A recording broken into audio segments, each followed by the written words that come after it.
Olá, estamos aqui para conversarmos com o professor Dr. Wilson Scholz, professor do nosso Seminário Concórdia, da Igreja Evangélica Luterana do Brasil, professor da área da teologia exegética, a parte da Bíblia, e estamos procurando conversar sempre com você também a respeito dos textos indicados para os finais de semana, né? Lembrando que a cada final de semana, nós temos algumas leituras indicadas.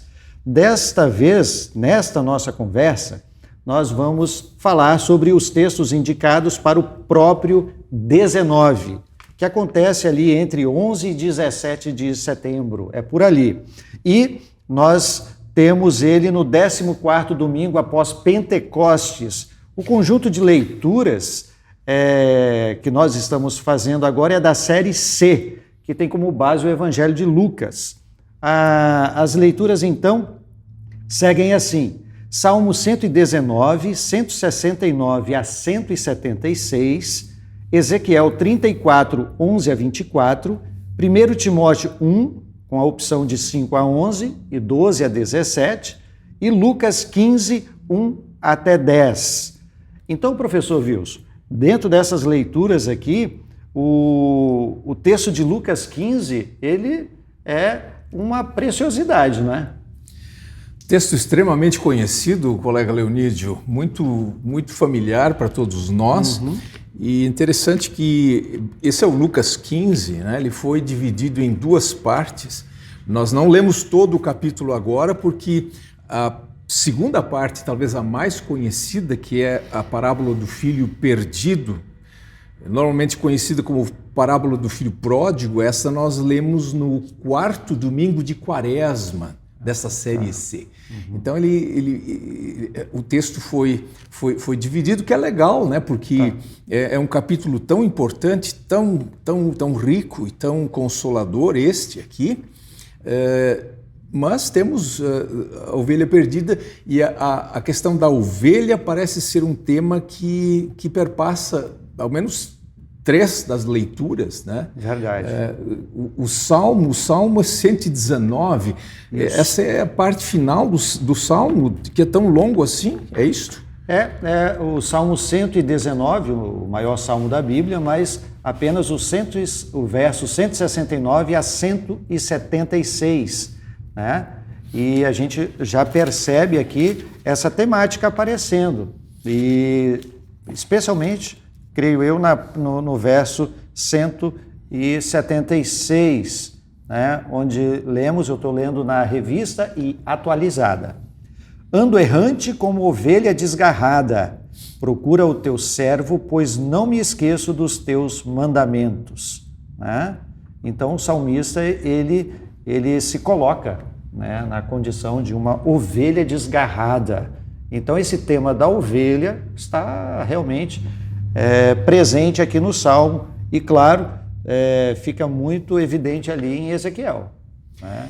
O texto de Ezequiel, com essa temática do pastor e das ovelhas, ele nos lembra que, ao escolher o tema da ovelha perdida, Jesus não está apenas escolhendo um animal, que ele poderia talvez ter escolhido outro, mas a ovelha já lembra o rebanho, e o rebanho de ovelhas é uma figura, uma metáfora bem comum na Bíblia para o povo de Deus. Portanto, perder uma ovelha é perder alguém que é membro do povo de Deus.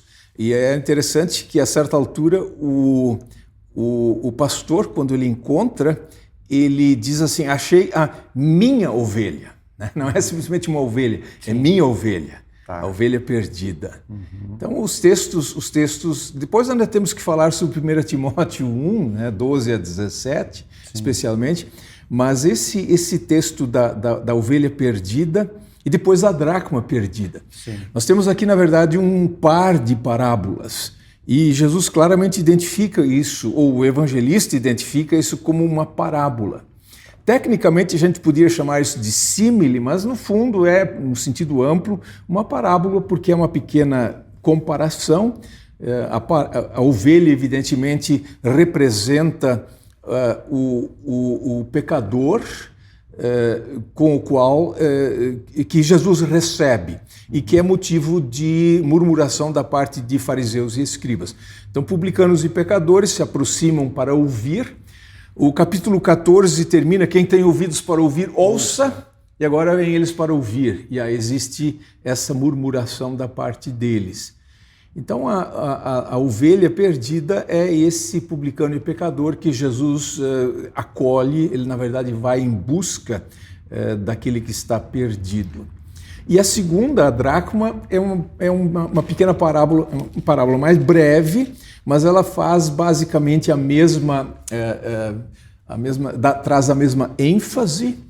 E o curioso é que Jesus use uma mulher para exemplificar a ação de Deus. Sim. Essa ação de Deus em Cristo. Quer dizer, Jesus aqui está justificando a sua atividade, o seu ministério,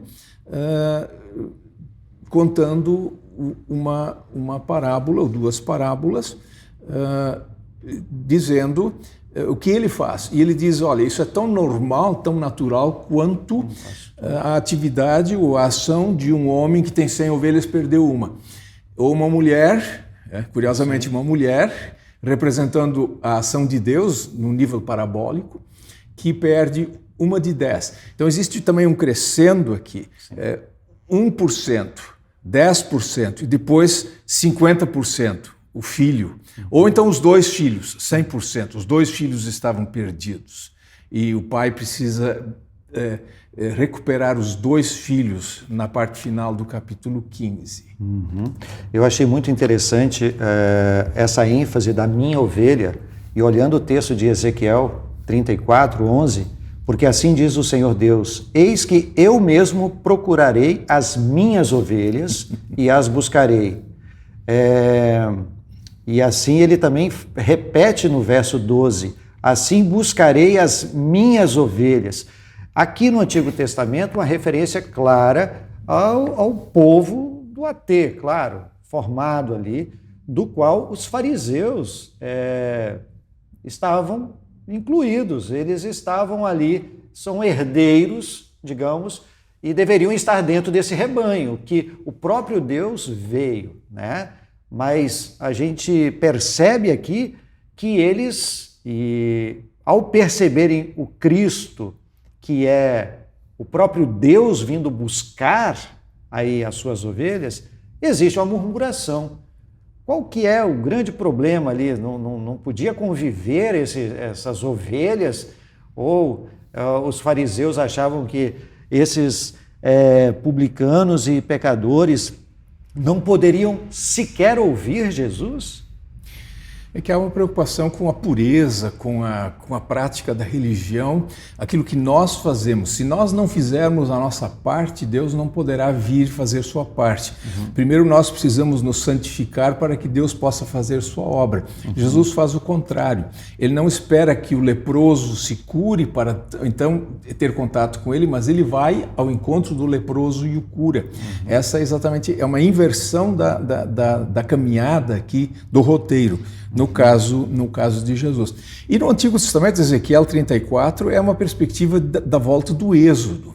E aqui nós estamos ainda, de certa forma, o povo ainda está. Jesus vem de novo para ainda recolher o povo, para reunir o povo de volta. Ainda está, de certa forma, a volta não do Êxodo, mas do cativeiro babilônico, de certa forma está em andamento. E aqui é interessante que o título acho que está correto, né? A parábola da ovelha perdida. Existe um paralelo em Mateus 18 e ali nós temos a parábola da ovelha desgarrada. E lá o contexto é do membro da igreja, do pequenino que se afasta.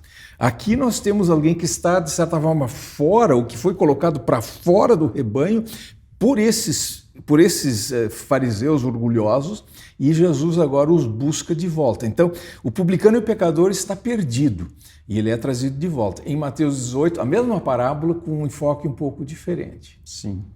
E esse procurar de Jesus, né, que vem a ser a vontade do Pai, ele realmente, digamos assim, demonstra como que isso reflete no mundo celestial.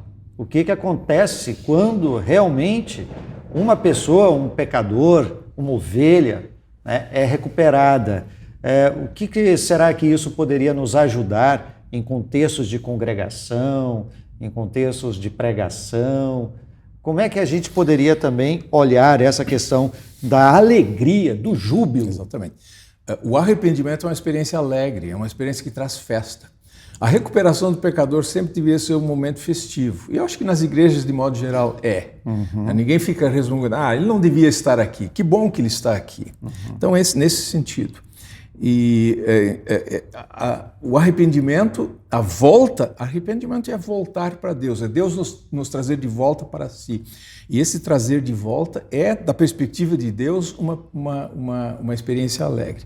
E agora entra, acho que para finalizar, Sim, o texto de 1 Timóteo, onde Paulo fala da sua experiência, daquilo que quer dizer, o começo de 1 Timóteo é, nesse sentido, bastante autobiográfico, em que fala quem? Quem fala aqui? O título diz A Graça na Vida de Paulo. Então ele diz assim, ele me designou, me considerou fiel para o ministério, a mim que no passado era blasfemo, perseguidor e insolente. Ou seja, aqui nós temos um fariseu, um ex-fariseu, que se coloca na condição do pecador e que é agora também considerado digno, não por ser ele digno, mas a graça de Deus, de nosso Senhor, que transbordou. E ele diz, Cristo veio ao mundo para salvar os pecadores, dos quais eu sou o principal. Ele veio para salvar pecadores. A dimensão teológica da parábola de Lucas 15 está aqui em 1 Timóteo capítulo 1. Os textos casam muito bem. E essa missão de Deus, né? Já do Antigo Testamento, Novo Testamento, e seguindo aí com a igreja, de sempre ir ao encontro dos perdidos, né? Esse é o domingo da missão.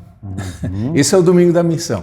Quer dizer, nós estamos no período pós-Pentecostes, vida cristã, o que a igreja faz, qual é a nossa missão no mundo. Esse é um prato cheio. Esse é o dia em que nós lembramos a graça de Deus que vai em busca do perdido. E o apóstolo Paulo aqui, ele sendo fariseu, ele poderia estar naquele grupo de fariseus que reclamavam, mas ele foi transformado, então ele foi resgatado e mudado. Imagino que essa é uma mensagem muito oportuna também, que a graça de Deus modifica a nossa vida e nós como igreja temos a oportunidade de ir ao encontro daqueles que ainda estão perdidos. Perfeito. Muito obrigado, professor. Legal. É sempre um prazer.